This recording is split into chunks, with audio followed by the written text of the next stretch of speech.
ഇപ്പം ഇതേ ഒരു ചോദ്യം തന്നെയായിരിക്കും ഉണ്ടാവുക. ഒരു ഫ്രഷറായിട്ട് കയറുമ്പോൾ സ്ട്രഗിൾ ഉണ്ടാവും. ഇപ്പം ബിടെക് കഴിഞ്ഞ് അല്ലെങ്കിൽ ഡിപ്ലോമ കഴിഞ്ഞ് ഫസ്റ്റ് നമ്മളൊരു ജോലിക്ക് കയറുന്ന സമയത്ത് എല്ലാവർക്കും ഉണ്ടാകുന്ന സ്ട്രഗിൾ ഉണ്ടാവും. അപ്പോൾ ഒരു QS പഠിച്ച് ജോലിക്ക് കയറും. ഇപ്പോൾ ഫ്രഷറായിട്ടുള്ള ഒരുപാട് പേര് നമുക്കിപ്പോൾ കോഴ്സ് എടുക്കുന്നുണ്ട്.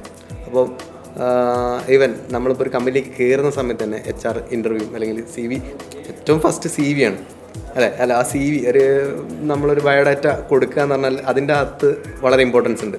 ഇപ്പം കുറച്ചും കൂടി ഡിജിറ്റലൈസ് ആകുന്ന സമയത്ത് ഇപ്പം ഓരോ ജോബിൻ്റെ ആപ്ലിക്കേഷനൊക്കെ നമുക്കൊരു കീവേഡ്സ് വെച്ചിട്ട് വരെ സെലക്ട് ചെയ്യാൻ പറ്റും.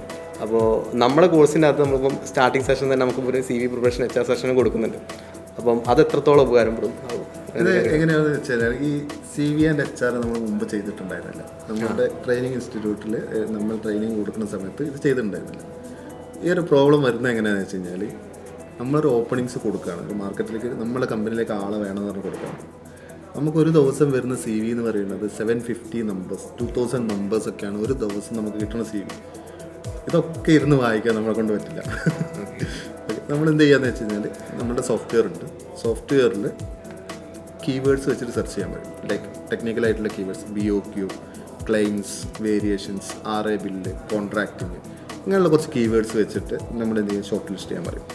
അത് ഷോർട്ട് ലിസ്റ്റ് ചെയ്താൽ തന്നെ നമുക്ക് ഏകദേശം എത്ര ഉണ്ടാവും, ഒരു 200-300 മിനിമം ഉണ്ടാവും. ഇതിൽ നിന്നാണ് നമ്മൾ 2-3 ആൾക്കാർ എടുക്കേണ്ടത്. ഓക്കെ.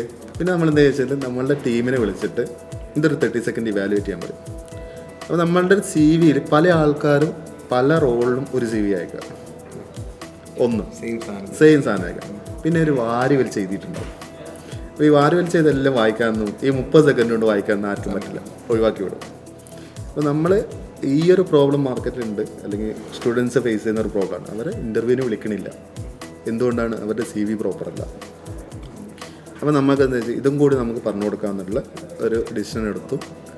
അപ്പോൾ പിന്നെ നമ്മൾ സ്റ്റുഡൻസിൻ്റെ അടുത്ത് വളരെ ക്രിസ്പായിട്ട് ടെർമിനോളജീസ് വെച്ചിട്ട് ഒരു 30 സെക്കൻഡിൽ ഒരാൾക്ക് വായിക്കാൻ പറ്റുന്ന രീതിയിലുള്ള CVകൾ ഉണ്ടാക്കി.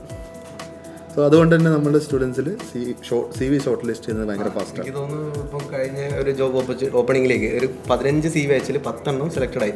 അതാണ് അത്രയും പോയിന്റ്സ് അവിടെ വരുന്നത്.